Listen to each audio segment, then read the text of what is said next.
You're listening to Lucky Hawk Talks, the show where Lucky Hawk talks. Now here's your host, Lucky Hawk. Hello and welcome to another classic edition of Lucky Hawk Talks. I'm your host, Lucky Hawk, and today we are looking all the way back to October of 2013. He was a founding member of the Jim Rose Circus, and he's covered head to toe in blue puzzle pieces. You've seen him in Ripley's Believe It or Not, you've seen him in the Guinness Book of World Records, or maybe you've even seen him on the hit 90s show, The X-Files. Today, I'm talking to the one and only sideshow freak known as the Enigma. Sit back, listen up, and learn something, will you? How many years have you been performing now? Well, I started at 6 years old.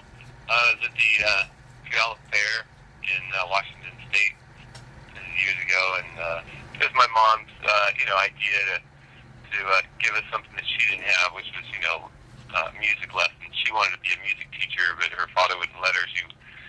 He said that if you're going to be a teacher, you have to be an English teacher, which, really was kind of hard news for her. And for me, this was, way back when. And,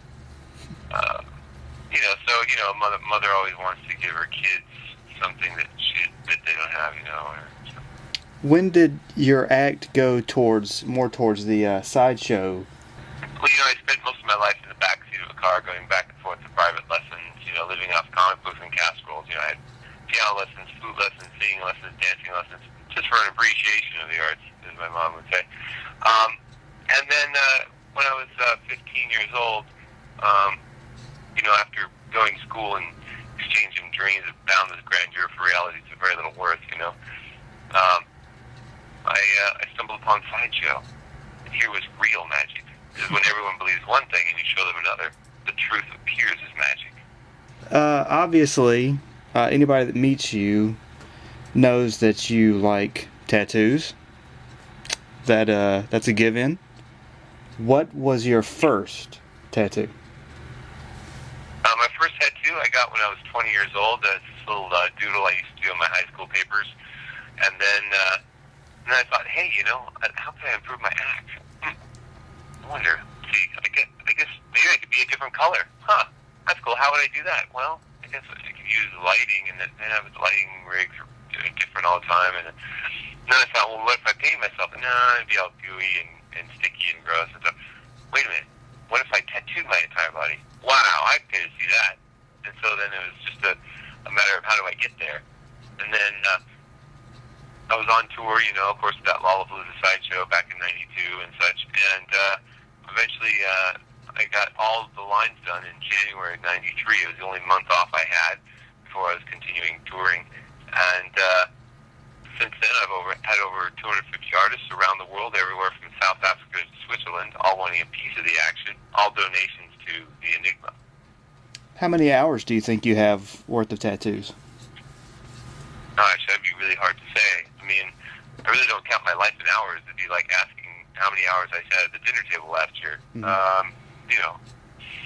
This is probably another hard question, but why puzzle pieces? Oh, the puzzle pieces are a way to become blue, piece by piece. It's a good point. Well, that leads me to my next question. Why did you pick blue? Why not red? I picked blue because it's the back side of the puzzle. The art's on the inside. Ah, excellent. Well, I'm sure you've probably been told several times, blue and the puzzle piece are symbols for autism awareness.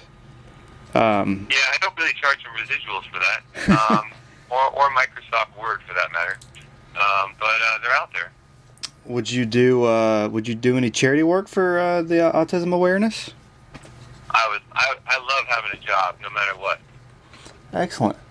How hard was the decision, if it was hard at all, to get your eyeballs tattooed? It wasn't a hard decision. I'd seen the work done, and by people I know in the industry, and then shoot later they even did a special on it about people that were in prison or something trying to do it. Much to the chagrin of all the taxpayers that have to pay their medical bills. I guess that must have been the point. But that I know people in the industry, and a friend of mine specifically that I said, hey, can you tattoo my eyeballs? And he was like, sure. So then it was just a matter of getting it done, and it didn't take very long, but the procedure wasn't exactly pleasant, to be I sure. can imagine. But the photos look great. Yes, they do. Has it affected your vision in any way? I see dead people. No, there's a little bit of light sensitivity. I do have a lot of ink in my eyes, Mm-hmm. and so that, also there's a lot of dryness because of it. But otherwise than that, Well, some obviously would see that as dangerous, but some would see a lot of the stuff you do as dangerous. What addictable, for sure. What do you think is your most dangerous stunt that you perform? Oh, the most dangerous stunt I perform? Man, it's kind of a toss-up between swallowing neon tubes and, of course, the chainsaw routine. Yeah. I've gotten pretty close on that chainsaw. And, if that chain happens to slip off there, who knows? How do you do some pretty serious damage. How do you train for something like that? Well, it's kind of like, when you close your eyes, you can touch your nose. Mm-hmm. So it's kind of the same thing. It's just, it's not so much training, it's just so much as you know what you can do. I've been doing stunts for, since I was 15, and, so it's been a long time, I'm really good at what I do. I know a lot of people have injured themselves trying to do stunts that, that I've done, or even just, classic stunts that are out there.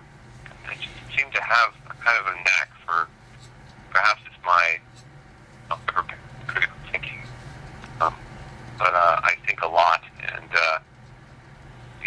I guess I have a little bit more true sight or clear sight, as you have to be able to see things a certain way if you're a stunt performer.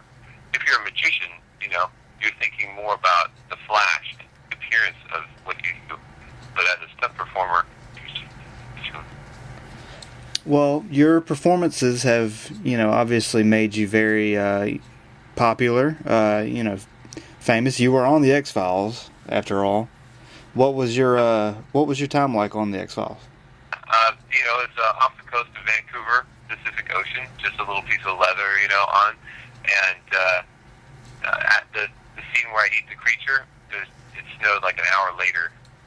So they had people there making sure that I didn't catch hypothermia. Well, you got an action figure out of that gig as well, and that's pretty awesome. What's it like? Yeah. What's it like having your own action figure? I know it's really strange, and then of course the mask, that was sculpted by George Ushell on the Making Monsters TV show up there in Greeley, Colorado, by Distortions. That is a great thing, and I'm actually selling masks. Getting them and selling them, and you can pick them up at our shows when I have them around. Yeah, excellent. So, let me ask you. We're doing these interviews for Halloween specifically. How does the Enigma celebrate Halloween? Oh, Halloween! I'm usually working, doing a show. Actually, I've got a show lined up in Humboldt County, in a little town of Arcata, and Halloween. It's that 1 month of the year where people, mothers will come up with their kids and with a big smile on their face and say, "Nice makeup," and it's like the only time of year that they'll do that. The rest of the time of the year, they're kind of like, "What the heck's going on?" I do puzzle a lot of people, being puzzled myself. But it really is a shock when I say, "Oh, I'm no girl. I don't wear makeup," and they just kind of like think I'm just joking with them. That of course it's only makeup. Are there any other plans to evolve into anything else? I guess in other words, what I'm asking is, what's next for the Enigma? Well, what's next? I Mm-hmm. I'm trying to work on films, helping writing scripts, as well as the acting and also the soundtracks too. I have so many talents and so much to give. I'm trying to exploit all those talents as best I can. Right now, I'm living in North Hollywood, California, and it's a lot of hurry up and wait game. And I'm not really the type to do that. I'm the type that takes action and gets things done. So,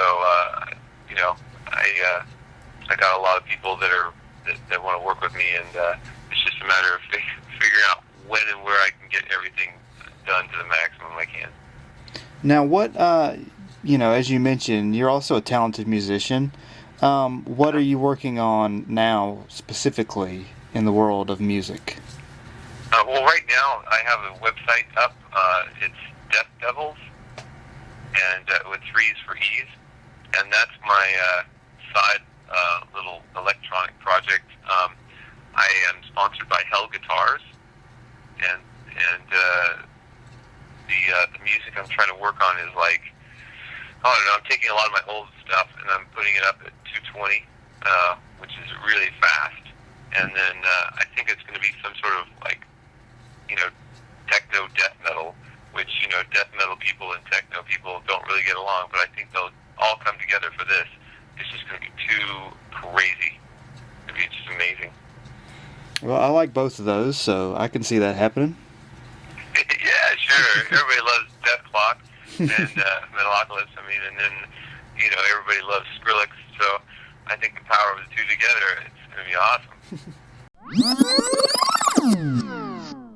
There you have it, folks, the one and only Enigma. If you want to see this guy live, just go to theenigmalive.com and see where he's going to be. If you like this interview and you want to hear more, please let me know in the comments, and as always, like and subscribe my channel. If you want access to all the other interviews I've ever done in print format, visit my authors page at amazon.com/authors/luckyhawk. If you have Kindle Unlimited, they're free. If not, they're only 99 cents per volume. And until next time, this has been Lucky Hawk Talk.